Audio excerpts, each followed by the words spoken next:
Good afternoon, everyone. Thank you for joining workshop 2 on non-financial misconduct. Just a reminder to pop yourselves on mute if not done so already. Thanks. And we'll make a start in a minute or so.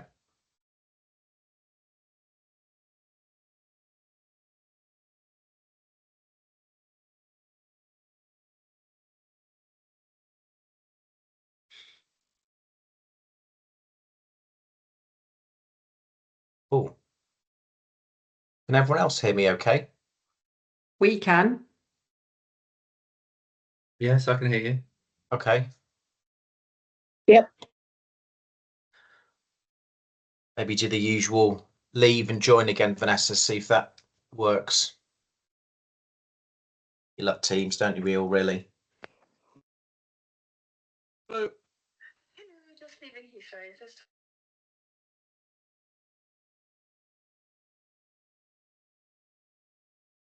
Okay, we've got 53 people, so I'll just let a moment for a couple more to join and then we will make a start.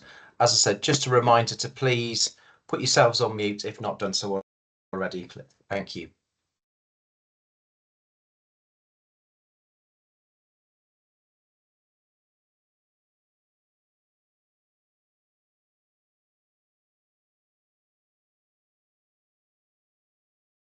Okay, let's make a start. We've reached 61. We're 2 minutes past 2. Good afternoon, everyone. Welcome to module 2 of this series of 6 sessions for non-financial misconduct training. For those who attended the first module, welcome back. For those who this is the first one, a very warm welcome to you. You didn't need to have attended module 1. If you've not seen the slides or you've not had a look at the recording, please just let us know and we can send that out to you to catch up as well. Today's session is sort of building insofar as looking at, beyond the paperwork. So what does a culture mean when non-financial misconduct can't hide? And we'll explore that in detail as we go through. Once again, Sunita Padda from Padda Consulting will be leading the session. It's great that we're doing this as an association combined offering across the market. So you're all very welcome. Format will be the same as last time. So yes, you have a permission to grab your phones. We will be doing the Menti polling again. And obviously we'll share the results of those when we circulate the slides. So please do contribute to that. And Sunita will be sharing the results live and talking you through what they are and pulling out some themes as well. We'll also be doing the virtual breakout as we did last time as well. So, an opportunity to discuss in a slightly smaller group sort of midway through the session as well. We are recording the session and we will share that with you after the session along with a copy of all the slides. However, we won't do any recording as we do the breakout. We'll leave that for free conversations. So welcome again, Sunita, over to you. Thanks, Andy. Thanks for the introduction, as always. So good afternoon and welcome, everyone. As Andy's already said, this second workshop in the 2025 non-financial misconduct series in the collaborative for the collaborative trade bodies across the London market. So today isn't just about writing better policies, it's about transforming those policies into living practices that protect your most valuable assets in your firm. So that's your people, your reputation, and most importantly, your license or authorization to actually operate. The FCA has made it really clear that culture isn't optional, it's operational. And it's the next 90 minutes you'll discover exactly how to make that shift from paperwork to practice. So I know Andy's just gone through a few of the housekeeping points, but just to reiterate, session is being recorded to comply with all of the transparency requirements under data protection. So by participating, you acknowledge the recording, and if you have any concerns, please do let us know.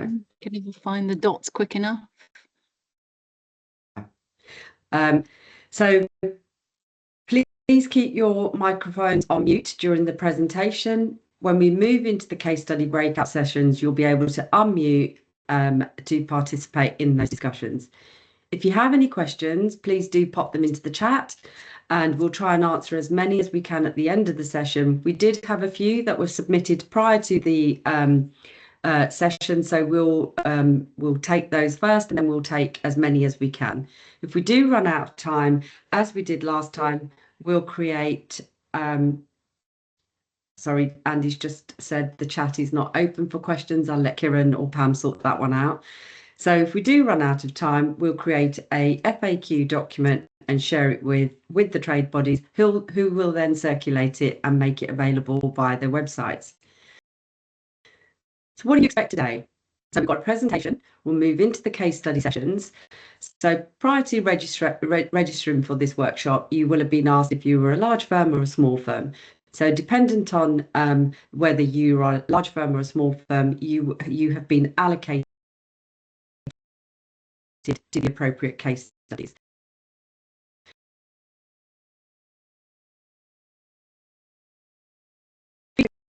Case study assigned, as I said, participation. I appreciate that some people might not want to speak up and might not want to ask the questions because, you know, who wants to talk about live issues that are currently in their firm. So, as I said, the breakout sessions will not be recorded. So please do participate openly. When we do get to the case study slides, I do recommend that you have your phone to hand and you take a picture of the couple of slides that set the scene for the case study, because then when you get to the discussion questions, it just makes it a little bit easier for you to reference those slides. And then, as Andy's already said, throughout the session, we'll also have a few opportunities to get your input using Mentimeter polls.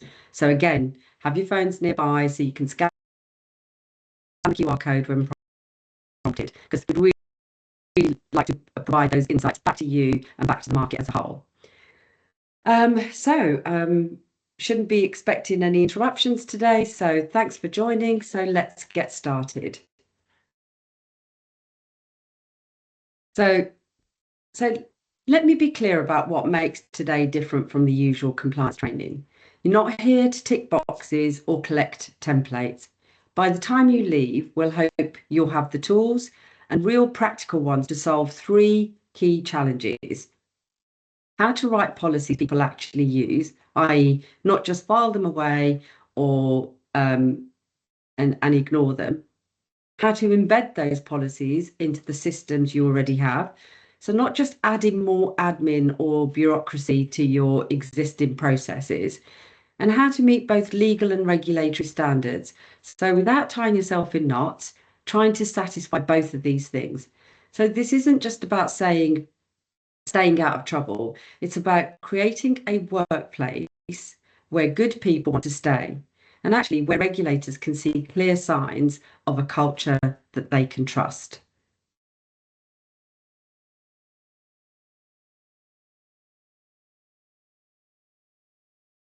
So on the next slide, we move on to the path from paper to practice.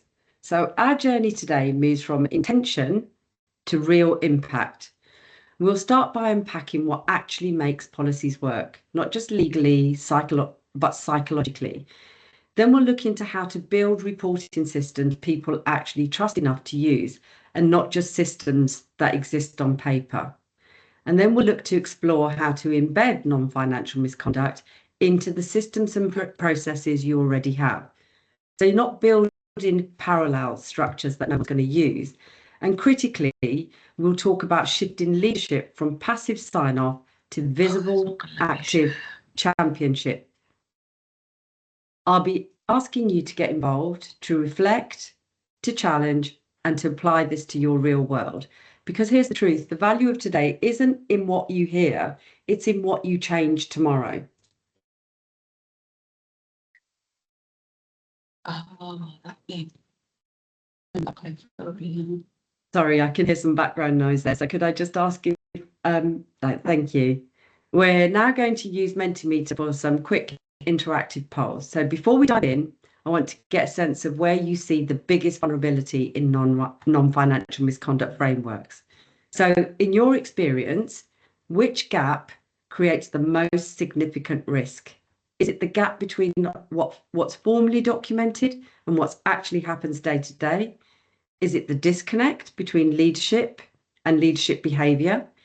Is it the silence where reporting should be happening? Or perhaps the resolution process itself? So just take a moment to share your perspective.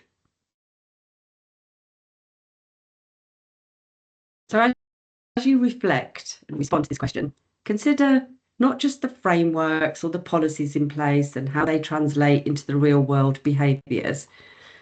In non-financial misconduct frameworks, we often assume that just having a policy means we're protected, but gaps do appear. So think about some of the situations you've seen or heard of.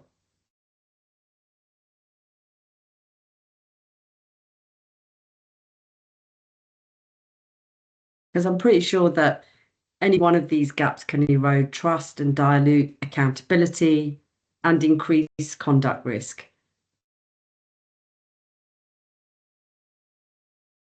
Where do you feel the biggest risk sits? I'll give it another few seconds for people to respond.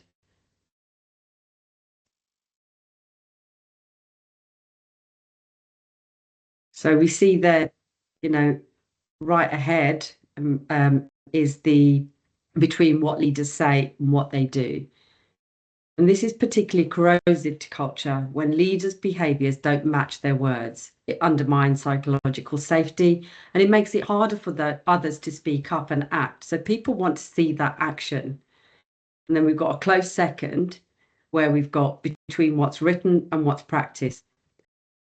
Often emerges where policies exist, but they're not reinforced through training, modelling, or consequence management. People want to see if something's got reported, that something has been done about it.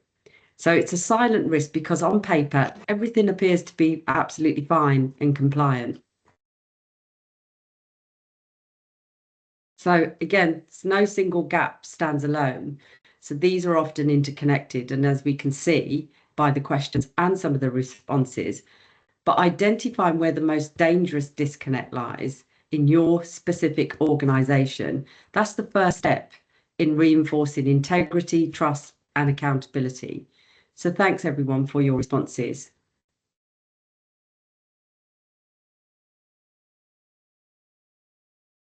So let's start with the hard truth. Having a policy doesn't mean people follow it. The real risk isn't the lack of rules, it's the gap between what the rules say and what actually happens when no one's actually watching. So think of a policy as the map, but culture, think of that as the territory. And when the two don't line up, people will always follow the territory. Why? Because we're wired that way.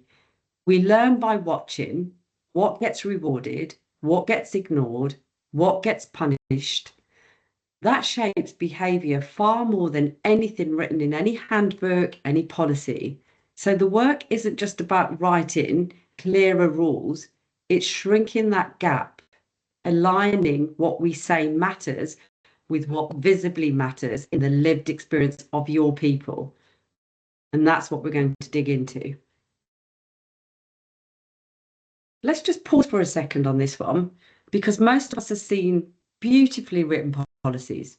They're technically sound, but realistically, they sit there unread, unused, and most importantly, in the non-financial misconduct piece, untrusted. So what actually makes a policy stick in real life? What makes people follow it, even when no one is watching? So we've broken it down into 5 elements that separate policies on paper from policies that live in culture. First, make it visual. Humans process visuals 60,000 times faster than text. If you want the key points to land, don't bury them in a 40-page document. Use diagrams, use flowcharts, FAQs, icons, anything that will make that message easy to see. Then next, make it relevant. This is about the tone, the timing. If a policy doesn't feel connected to my particular role or my risks or my decisions, it's not really going to register. So relevance is the hook. Without it, you've lost everyone. Make it inclusive. This goes beyond representation.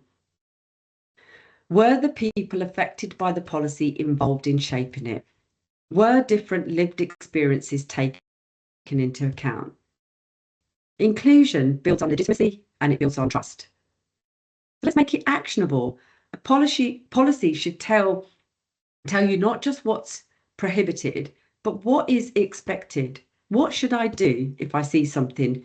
Who should I speak to? What's the first step if it's not clear?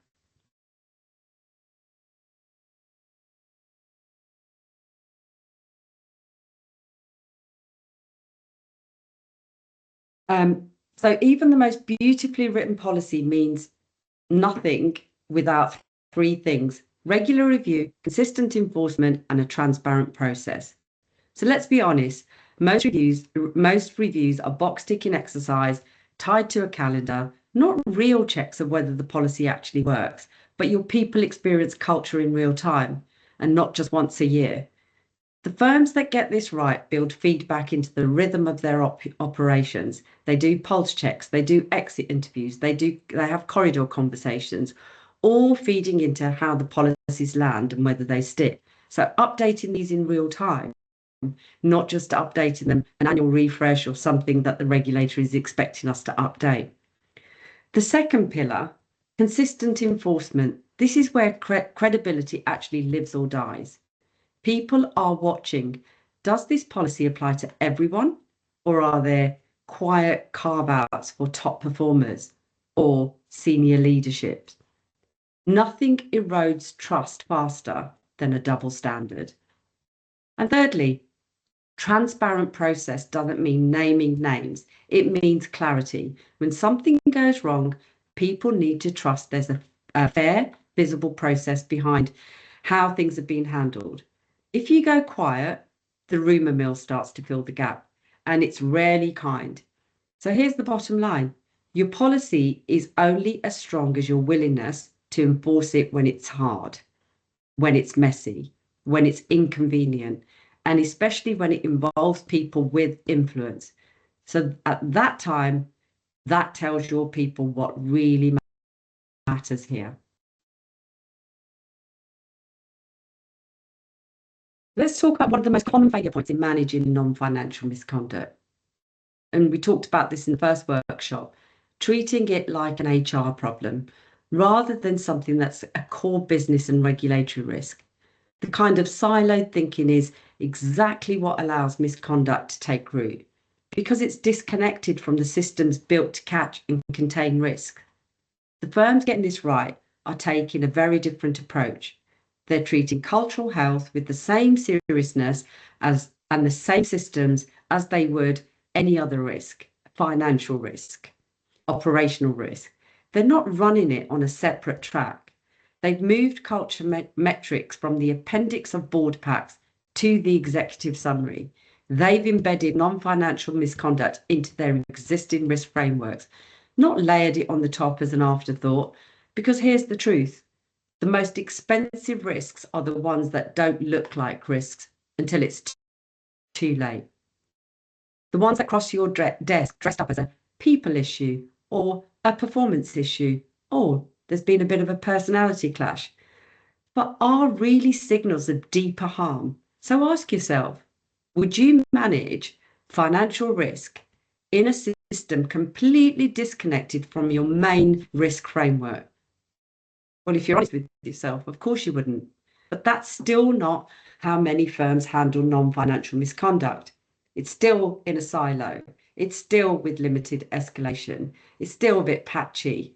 And there's no integration into the core controls. The opportunity and the imperative is really clear. Map non-financial misconduct into the frameworks that you already trust. Align it with your governance, your controls, your assurance process. Measure it with the same rigor, because when culture is truly embedded in your compliance DNA, not treated as an add-on. It starts protecting the business and not just the brand. Is there a question or something? I keep seeing little pop-ups of someone's hand. Andy, is there? Sorry, Suniti. Yeah, I think there is a question coming in. Someone was just asking, can we ask questions in the chat? And I said yes, or pop your hand up. So here we go. Samina. Can I just ask you a question? I'm going to be really really open here and honest. I'm just coming back to the thing you were saying about policies or walking the walk. Often, organisations have a particular culture that we put out there and we say this is the way to behave, etc., etc. And then something happens, someone raises a grievance, goes through an investigation, and then when you get to the end, there's like two banners. One is under culture, this is the right thing to do. But then the lawyers come in and they say, oh, no, you can't admit that, and you can't admit this, and you can't admit that. I mean, understandably, because the lawyers are coming from a risk perspective and looking at legal liabilities and that. And then things start to get muddied. And then, it's very difficult then to start. It becomes a little bit, there's a little bit of tension because from a cultural values perspective, the answer is we should do this. But the lawyers are always saying, well, we can't go out and admit this and we can't go out and admit that because they're admissions. How do you think organisations should tackle that? Yeah, and that's a really good question. In terms of like admitting liability, it's a bit like, when you have a car accident or something, they say, oh, don't admit liability. It's kind of the same sort of thing. It's like, it's like that protection needs to be there. Now, these are the kind of things that the regulator has picked up, all these kind of non-disclosure agreements. You're a high-performing underwriter. You've done this bad stuff in our organisation. We'll just like package that up very neatly and quietly. You can exit. And that's the kind of stuff that's building the mistrust. But in response to your question and how the legal firms are advising and don't admit liability, this is how we're building on these workshops. We're taking everything that the regulator has pushed out there based on the information they gathered earlier in 2024. And that's what they've used as the basis to form this report that they issued. They know it's a problem, they know it's an issue, and firms need to deal with it. And that's something we come across quite frequently in terms of somebody has escalated something and it's a grievance and it disappears into this dark hole, and that dark hole, not many people know what happens behind that unless you're kind of somebody that's involved in that process. Nobody really knows what's happened. Often, maybe even your HR, if you're a smaller firm, you wouldn't even know what's happened with that particular grievance or issue. What you do know, often the person who's whistleblown or made a grievance, that's the person that ends up somehow leaving or exiting. So I do think there is that tension there, and this is where that tone from the top needs to make sure that the way that the two can work is there's a grievance, there's an issue, it gets logged, right? So despite what the outcome is, you have logged something. And if you log that something, that is going to start giving you some data points. And then when you provide reports to your board or to the regulators, in the session that we're going to do for the board, that is exactly the kind of thing that we'll be saying. You should be asking for this information on every incident that's been logged. And you might not get the kind of end conclusion on all of them, but you need to know what's logged. And if we find, I don't know, there's 20 similar incidents where the lawyers have just batted it away and made it go away, then that's where the board accountability and culpability steps in, that they then really need to ask those questions. So these are all things that we're going to address in the series of the 6 workshops, but more importantly, how that tone from the top gets driven. I'm not sure that completely answers your question, but it is a grey area. Yeah, that's fine. I'm happy with that. I mean, I just wanted to see how people respond to it, because what you've just said is basically what I was thinking, but I just want to know, It's kind of like the elephant in the room, isn't it? It is, and please do keep raising these elephants in the room, because that's the kind of things that we'd like to address in the non-executive director workshops and the INED workshops and the director workshops, because that's when, you know, you'll have the FCA present in that session. So it's a good opportunity for anything like this where we have got grey areas that we want to bring to the surface. Okay, thank you. Thank you, and thank you for the question. Just before you move on, Sunita, are there any other questions or follow-on comments to that discussion?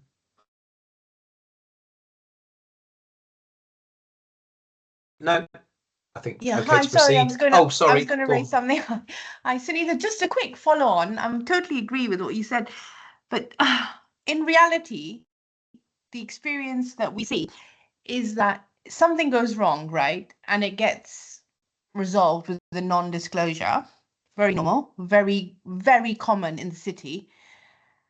And dare I say this, the victim, if you like, is normally happy with the payout and will walk away. They'll be hurt, they'll be upset, whatever, but the payout can normally settle that, and it almost becomes not a problem in that case. But yeah, I see your point. It needs to be raised. If there's a trend, there's something that's, you know, occurring over and over again, then obviously the regulator, something has to do. But I don't know how you solve that, because if it's not money that's going to sort it, and, you know, we say, oh, sorry, this will never happen again sort of thing, I don't think that's good enough, the sorry or the it's not going to happen again sort of thing, because it will in another form, in my view. Totally agree. This is one of the areas that the regulator has picked up on their non-thematic, the non-financial misconduct review. They picked up on this explicitly in the insurance sector. We came out the worst across the financial services industry because it's such an incestuous world, and people are so scared to raise things that if I'm going to get a nice payout, I'll quietly walk away and no one says anything. But this is why the three trade bodies have come together and collaborated, because the regulator is looking for the market behaviour to change. Because if Sunita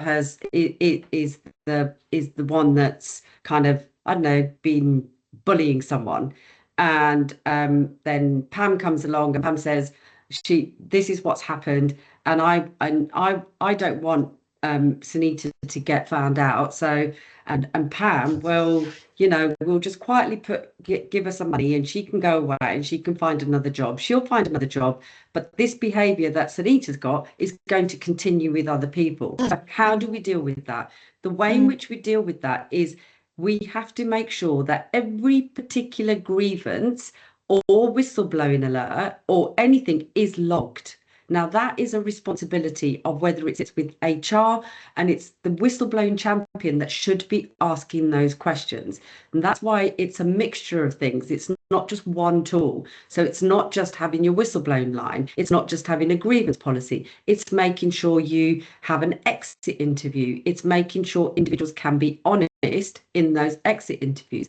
And the problem there is if the exit interview is being run by HR and you're a small firm, and people often perceive HR to be acting in the best interest of the company and not in the best interest of the employee. So how's that going to be tackled? Maybe you get someone independent to conduct those exit interviews, to then be able to, and when I say you, I mean your board, your non-executive directors. Get someone independent in to then deal with those exit interviews, so that without naming names, you can actually start to provide some data that circles back into the firms. That's brilliant, and I totally agree with you, but I'm just going to be a bit more controversial.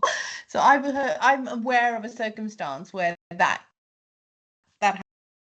happened. The independent was chosen, but that independent person was a non-exec, wasn't from outside the organization.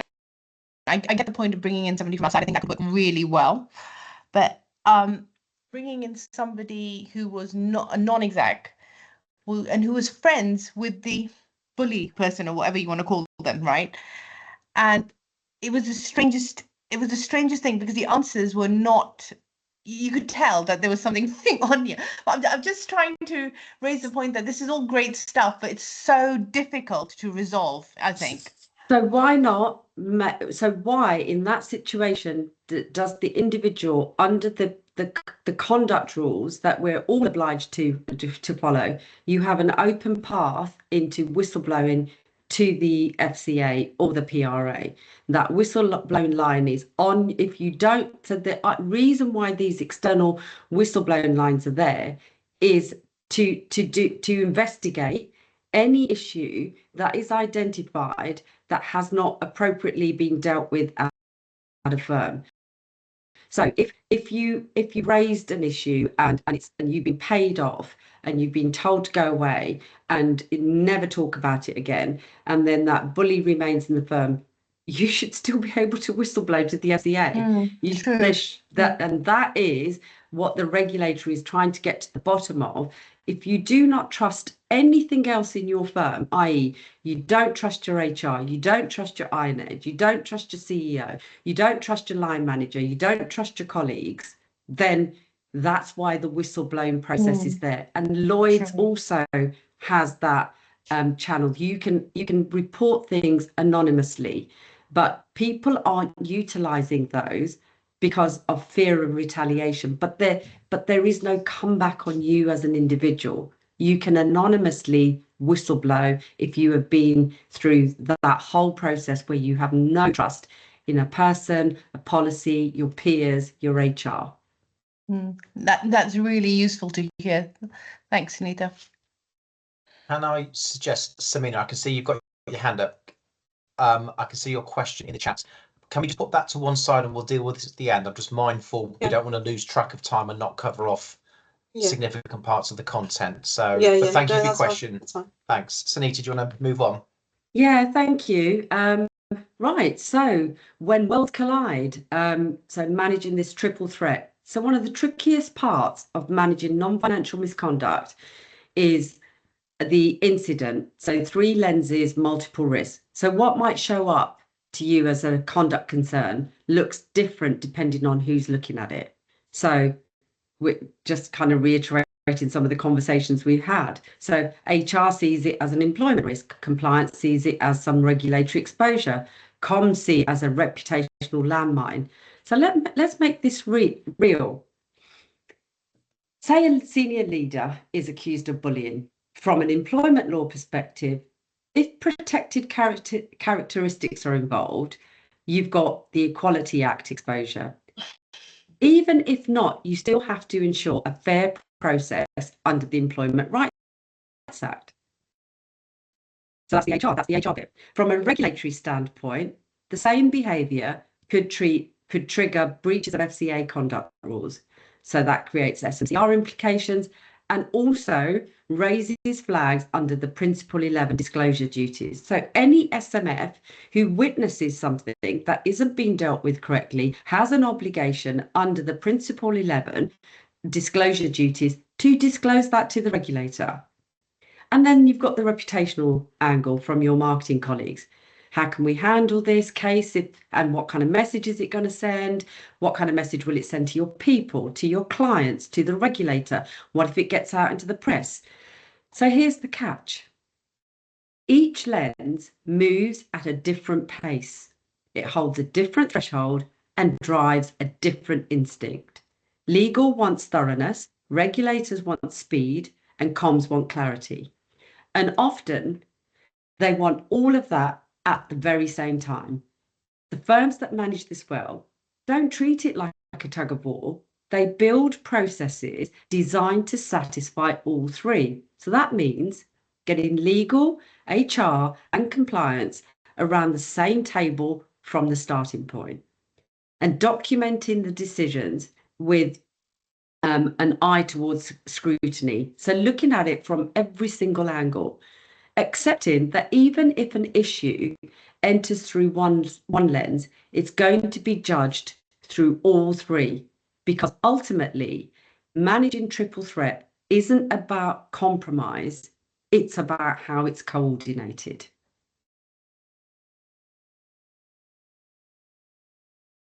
So let's talk about one of the most overlooked and the most dangerous aspects of managing non-financial misconduct, your regulatory reporting obligations. Because in today's world, conduct regulation, silence isn't neutral. It really is a risk.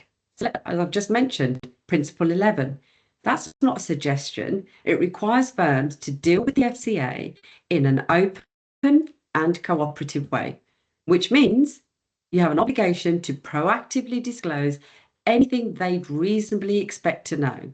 So that includes serious conduct concerns, even before your investigation is complete. Then you layer in the SMCR.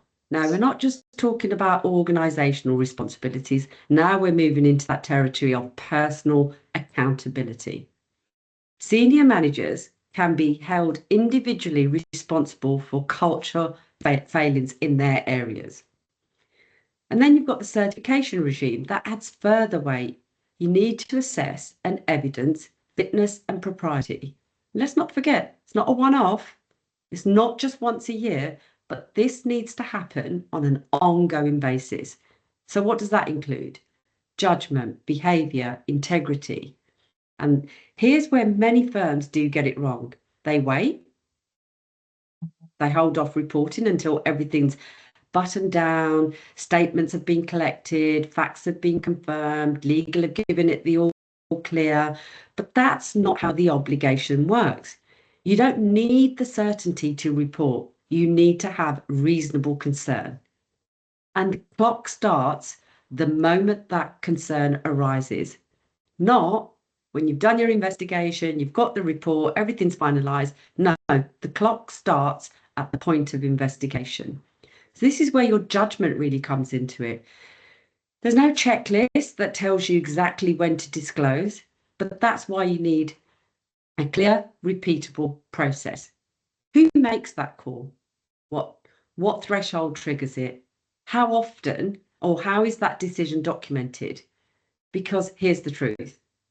In this regulatory landscape, not knowing is no longer a defence. Not telling, well, that's indefensible. So before we move into the case study discussions, I'd like to get a sense of where you believe your firm's biggest blind spot lies. So when it comes to managing non-financial misconduct, this is anonymous, so please be candid. What keeps you up at night? So you're all in different roles. What is it that keeps you up at night? When it comes to non-financial misconduct, as we've been talking, the gaps often aren't where we expect them to be.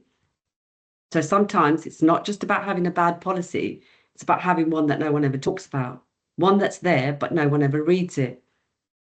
Or a great sounding approach that crumbles when applied inconsistently. Think about your own organisation. What's the blind spot? The one that's hardest to name out loud. Is it enforcement of that policy? Is it the data? Is it that disconnect between HR, compliance, legal? Would really like to hear from you because we are doing this analysis. We are giving it back to the trade bodies and they do want to make a difference and they do want to change the behaviour in our market. See, we've got a leader on the board there, struggling with consistent enforcement across teams or levels. So that inconsistency, that as we've been discussing, can do real damage. The moment people see different standards applied to different roles, especially the senior ones, that culture message just crumbles. It just collapses. What we've got second? Reactive rather than proactive in identifying cultural risk. So I think this kind of speaks to maturity. Firms that wait for issues to surface, they're the ones that are always behind the curve. The challenge is to build the tools, the data, and the most important thing, the trust, so that you can have those early signals surface sooner rather than later.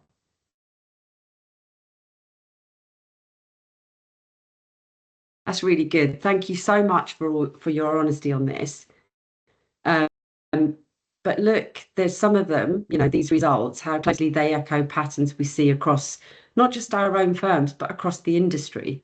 So the formal structures are usually in place. We can all say that we've got the policy tick, we've got a whistleblown line tick, people know where to find it. Well, I don't know, I'll put a grey tick in that box.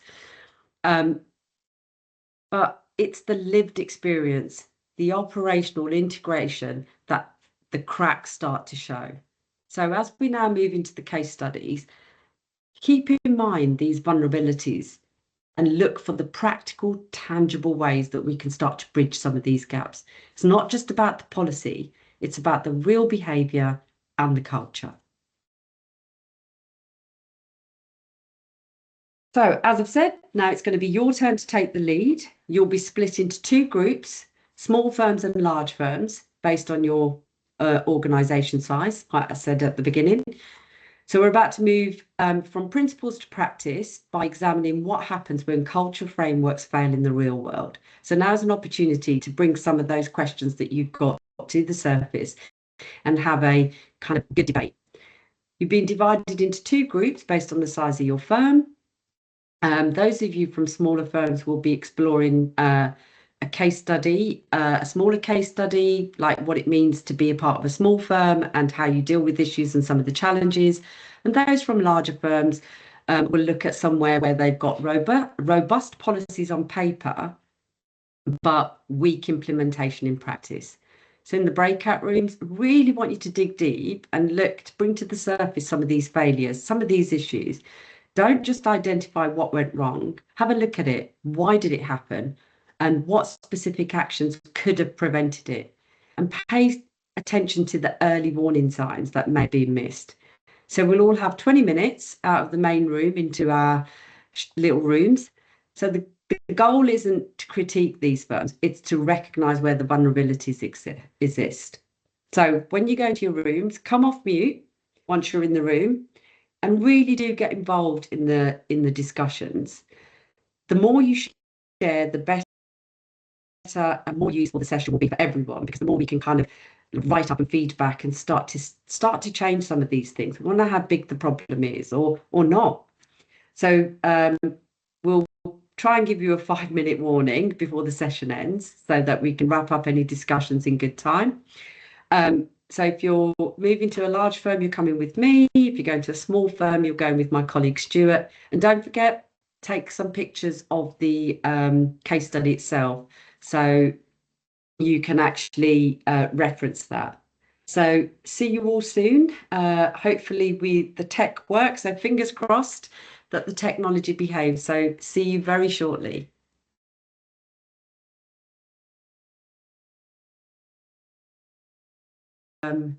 Stay and were in those case studies. Thank you, as Stuart has just said. Thank you so much for your participation, because we had some really good discussion. I think it worked well. The last session we ended up having 2 case studies, a good and a bad for each session, but it just wasn't enough time to debate. But to be quite honest, even 20 minutes for one case study as everyone got warmed up, that still didn't seem like enough. So I think we might have to do a bit of tweaking for the next one as well. So now we're all back in the main room.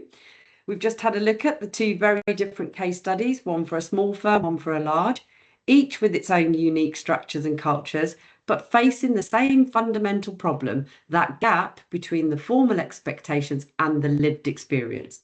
So despite their size, despite their differences in size, governance and sophistication, both revealed a painful truth. Non-financial misconduct thrives in environments where accountability is assumed rather than assured. So for the marine company, the danger was in believing that small meant safe, that tight-knit teams somehow removed the need for clearly defined standards and escalation routes. And for the larger firms, it was about that false sense of security that came with, oh, we've got this well-written policy. The assumption was, if it's documented, oh, that must be working.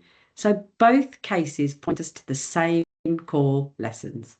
Culture must be defined, not just assumed. If you haven't described what good looks like in behavioural terms, you're leaving too much there for interpretation or misinterpretation. So policies only matter if people trust them and use them. So leadership isn't what's said in the town hall, it's what's done when decisions become really hard, when seniority is involved, and when the stakes are real. And perhaps more importantly, silence isn't safety. It's often a signal that people have stopped believing change is possible. So the most expensive cultural failure isn't the one that you never saw coming. It's the one you thought you'd prevented because the documents were in place, but the dynamics weren't. So now, as we move into the practical portion of our workshop, let's hold these case studies not as a cautionary extremes, but as predictable consequences of treating culture as a compliance task instead of a leadership responsibility. So let's move on. And we have another Mentimeter. So let's take a moment with this one. It's a deceptively simple question, but the answers tell us a lot about where the real risks sit in every organisation. So every organisation does have its policies. That's not the issue. The issue is, are they working in practice? So just think about things that you've seen. Are your policies clearly understood? I think we've got I was there for a minute. I was thinking, oh, we've got a leader there. Still seems to be, yeah, still seems to be the leader. Oh no, we seem to be getting more of a spread. Still got a leader out there. Doesn't surprise me. So policies not embedded in day-to-day behaviour. So this is the classic, isn't it? Paper policy problem. If the only time people think about the policy is during induction, and we had that, or when you have an audit or a cover holder audit, it's not really protecting anyone. Embedding a policy means making it visible, making it relevant, and reinforcing it. As we said, it's not updating it once a year. It's making sure that it's kept real. So keeping it simple, you've got to understand, what is the outcome you're looking to achieve? The outcome is simple. You want people to know where to go when they've got a problem, or they need to know what to do in a particular situation, not have to read through 40, 50 pages to identify that. So we've got a clear leader on that one. Very interesting.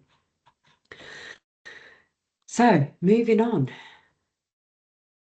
So let's shift gear from case studies to the practical applications. So we've seen what happens when culture exists only on paper.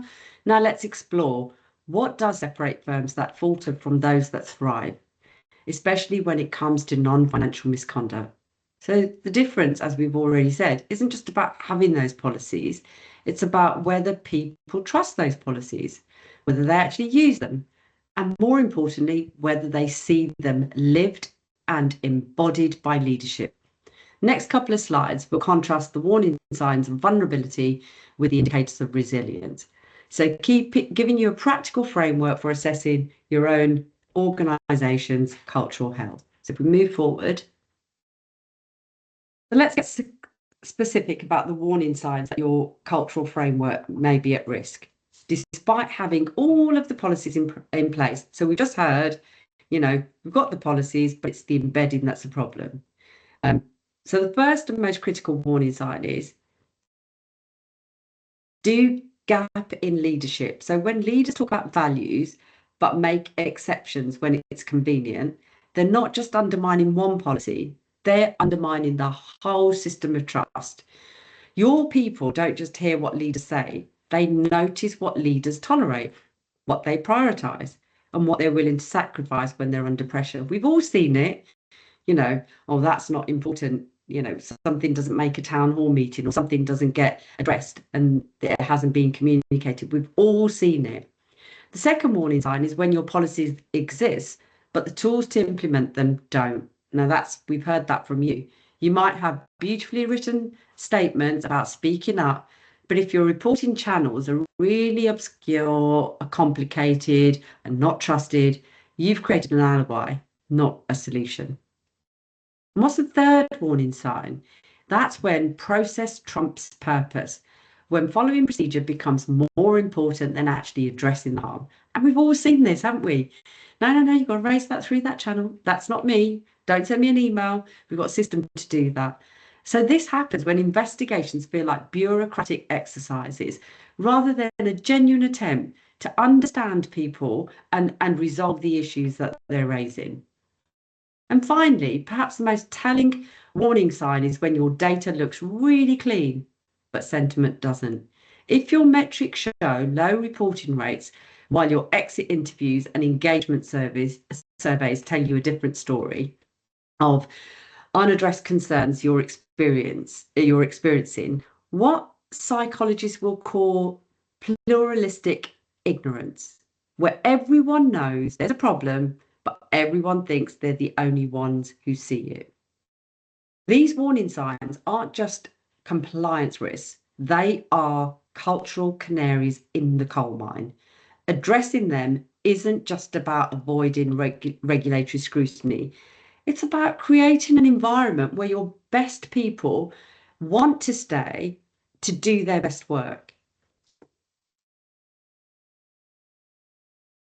So let's shift from the warning signs to the winning strategies. So what really does separate firms that merely survive cultural challenges from those that genuinely thrive? So leading firms approach culture differently in two critical domains. So in the first workshop, we talked about leadership and accountability, and the other one is the policy implementation. So in terms of leadership, the difference is about visibility. Senior leaders don't just talk about standards. People are watching them all the time. They model them through consistent behaviour, especially when things get difficult. They embed cultural expectations directly into the governance KPIs and the MI, giving culture the same visibility as you would to financial metrics. That says a lot. And they treat SMCR and Principle 11 duties not as that's a compliance burden or that's got to be done as a tick list, but as a decision-making framework that shape choices before problems arise. When it comes to policy and practice, the contrast is clear. Anti-non-financial misconduct policies aren't statics, documents but living frameworks that undergo regular review with direct input from staff at all levels. Reporting channels are designed for simplicity and visibility, and their effectiveness is measured by usage and not trust. Not just about existence, but more importantly, these firms actively monitor cultural health through multiple sources. We've all done it: employee feedback, conduct data, exit interviews. You can have like small groups, discussion groups. So looking for signals before they become a crisis. This approach creates a profound opportunity, the chance to make compliance a natural byproduct of strong culture, rather than treating culture as a compliance exercise, a HR exercise. When your people do the right thing because it's actually woven into how your firm operates, not because the policy says you have to do it, you've really created something regulators value but can't enforce. Genuine cultural resilience. So let's take this a step further and consider what might be the most reliable early sign that a cultural framework is failing. So despite appearing sound on paper from your experience, which one of these 5 indicators would you give the greatest cause for concern? I think no, there might be one more Mentimeter. We're nearly there, guys. So this this question really does cut right to the heart of cultural credibilities. So we talked about it. Policies look great on paper, leadership messages can be sound and they can be aligned. But if you really want to test whether a culture is really working in practice, it comes down to the signals people pick up, consciously or not. Have a think about your own firms.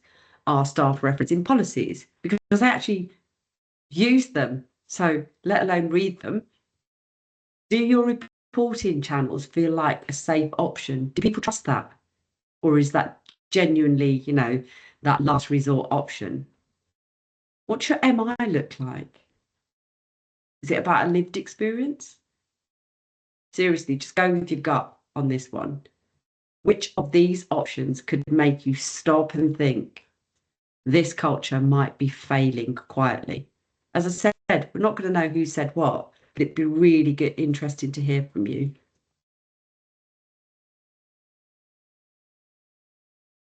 So we've got, right, there you go. We've got a leader in there. Senior leaders promote values, but sidestep misconduct issues. So this is one of the most damaging contradictions, isn't it? Culture is never what's said on the value side. It's what happens when misconduct surfaces and decisions need to be made.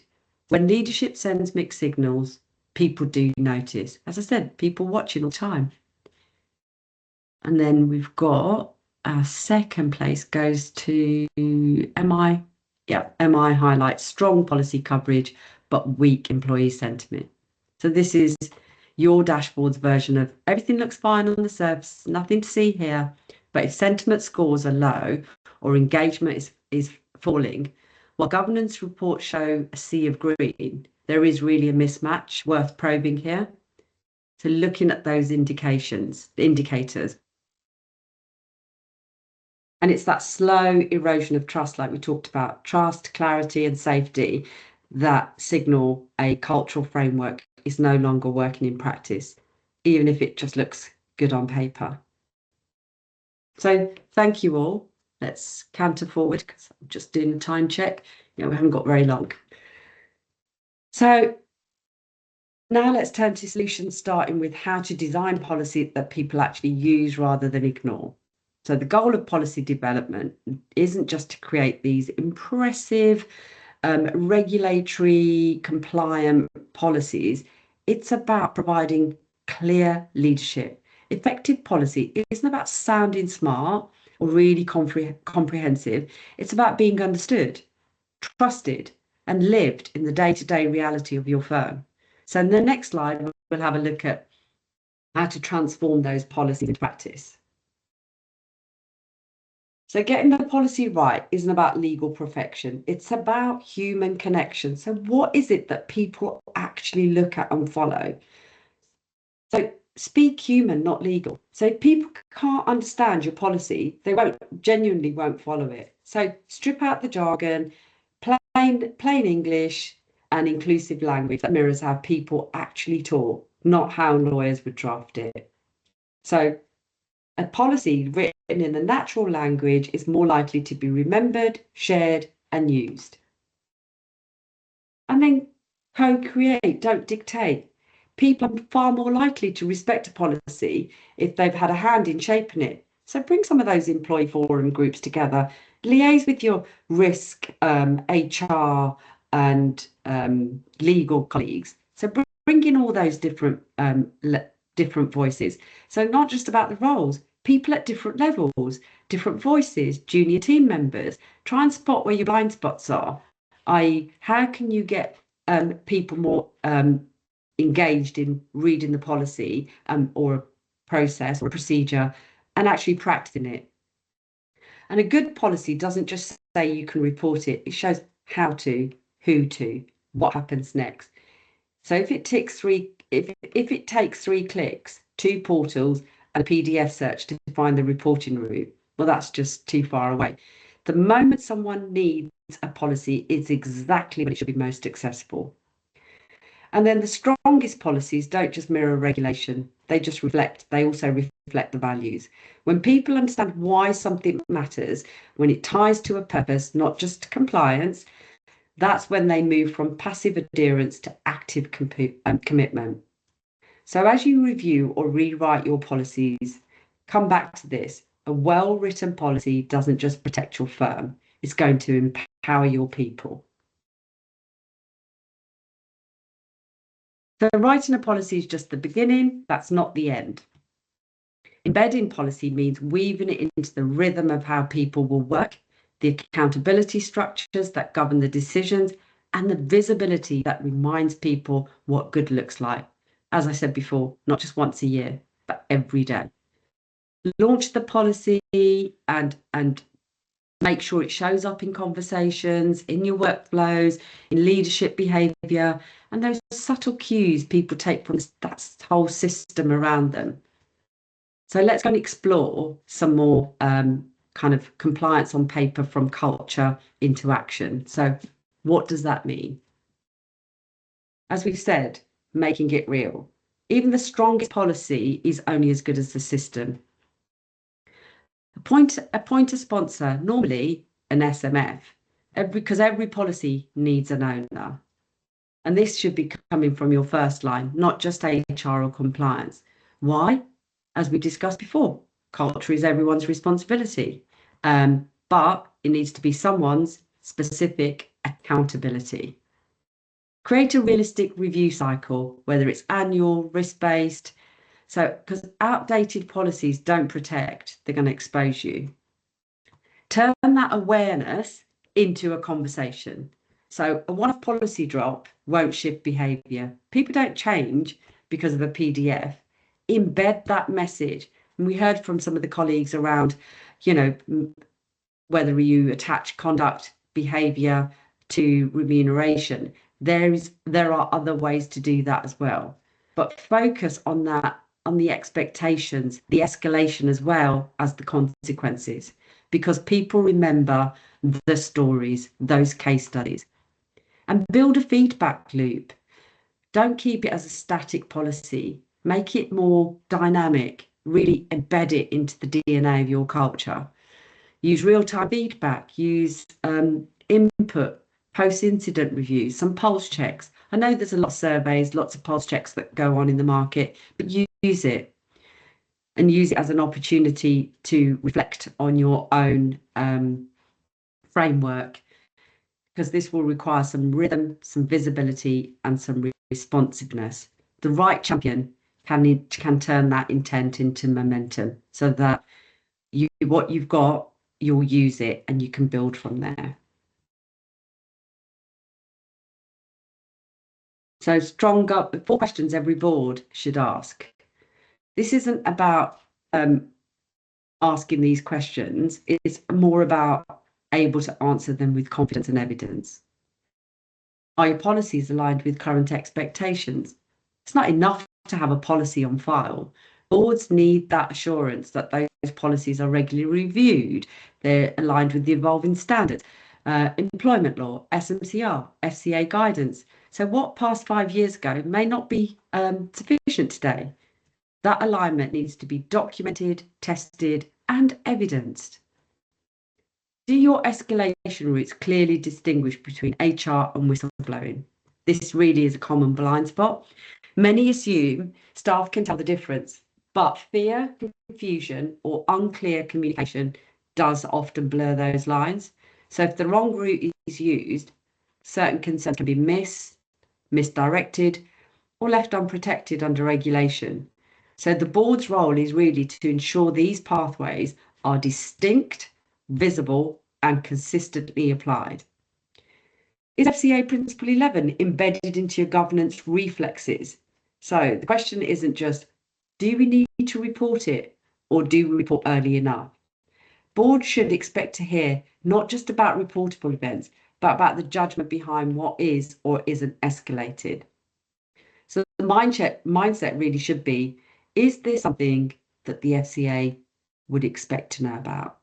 And if you're not sure, then I would make a Principle 11 notification if you're sitting on the fence. And your metrics, are they meaningful? Not just there, you know, often you see stacks and stacks of MI, But are you tracking complaint themes, analysing the exit interviews, reviewing the culture survey sentiment alongside the MI? So you're joining those dots.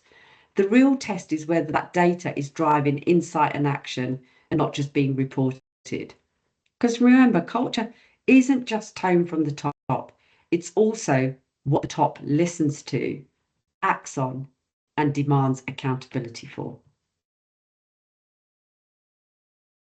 This slide gives you a practical roadmap for turning some of the policies into practice. So developing, establishing and conducting. It's not a checklist, it's a cycle. And what matters most is consistency across each of those phases. In the developing phase, build the policies that people can actually understand, use and recognise. Plain English, accessible language, real life scenarios. People will then be in your developing, that then becomes a crucial in your establishing phase. You move from drafting to anchoring these. This is where people start to connect the dots between the policy, the value, the regulatory expectations. Having those formalise those escalation routes, make sure HR and whistleblowing are clearly distinct, for instance. Make reporting tools visible, intuitive, accessible. I know this sounds like the obvious, but so often it's, if you haven't had that feedback from people within the business, this is lost in translation somewhere in that lengthy policy. And in the conducting phase, it's all about the delivery. So reinforce your standards through repetition, not just rolling something out. This means policies showing up in team conversations, decision making, performance reviews, not just annual training. So what we want to leave you with is 4 steps to take tomorrow. First, review with purpose. Don't just check that your policies exist. We heard from somebody in one of the case studies who's actually identified like pages and pages. I think I can't even cite the number, but there were a number of policies and the documentation which resulted in thousands of pages. So don't just check that they exist, but do they serve the people that they're meant to protect? Run them through different people within your firms, like junior people, new joiners, some vulnerable employees. Map the journey, lay out the full reporting process step by step. Who gets told? What happens next? Where delays occur? Where risk sits? Most firms discover that what's meant to happen and what actually happens don't quite match. And then measure what matters. Don't move beyond all these volume of metrics. Incident counts are useful, but they're not the whole picture. How quickly are issues resolved? What was the experience like for that person who raised it? Did leadership respond to with consistency? And then model the standard. Culture doesn't shift because you wrote a great policy. It shifts because people see something different.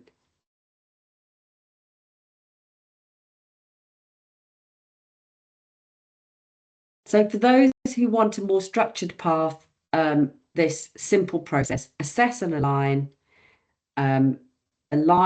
so update policies using plain English, and then activate, embed your expectations in how you want to onboard, how you train leaders, and how you report and monitor. Sorry, I'm cutting short because we're going to run out of time very, very soon. So we're coming to a close. So what's the one change you'll commit to in the next 30 days? Not the ideal, not the perfect, just the next practical step. You're going to walk away and that's the one thing that you're going to change. I was going to say take your time, but don't take your time because we're running out of time. So, it's not a test. It's just a signal to yourself, to your team. And remember, change doesn't begin with full strategy rollout. It begins with a conversation, a little calendar invite, a little review, a little post-it note. Let's get a bit more of an even here. What have we got? Yeah, incorporate culture indicators. Oh, we've got 2 there that review our policies and incorporate culture indicators. Yeah, that's a good one. So it creates some positive accountability as well. So that's good. I mean, I would spend some more time on the analysis of this, but given how much time we've got left, I just need to canter through very quickly. So we covered some of the questions. We did, thanks, Simon. We covered some of the questions earlier on. We have got some that were pre-submitted. I'm really sorry that we've run out of time and we won't be able to provide the response here, but we will issue the FAQ document so that you will all have access to the questions and the responses. And then upcoming workshop, we've got, thank you. We've got the upcoming workshops. On the 10th of June is the INED, NED and Director workshop. And the next workshop, i.e. workshop 3, Enhancing Detection and Reporting Mechanism, is on the 24th of June. Please register through your respective trade bodies. And as I've said before, Matt Brewis will be attending the Director INED and NED workshop. And on here, these are your lists of contacts. And I'd just like to say that in addition, Padda Consulting is offering a free, yes, you heard that right. And we all know in insurance, everyone likes that word free 30-minute consultation to firms who are ready to take stock of where they are. We heard from some people, you know, you're going to look at your policies. So give us a call. We could do a light touch gap analysis. The goal here isn't for us to sell you a solution. It's because, you know, we're here to help and align our industry. And in that collaboration, we're quite happy to offer a 30-minute consultation. And then if you wouldn't mind, we would really appreciate your feedback. Yes, candid feedback. We do try and take that on board as much as we possibly can. So if you can just scan that, I'll leave it up here as we bring it to a close. I'm going to hand over to Andy as we close the session. I'll leave this one up. If you can scan and give us some feedback, we'd really appreciate that. Thank you all for your time. I've got a really dry throat and I'm going to have a drink while I'm going to let Andy speak. Thank you, Sunita. Listen, I'm not going to add anything else.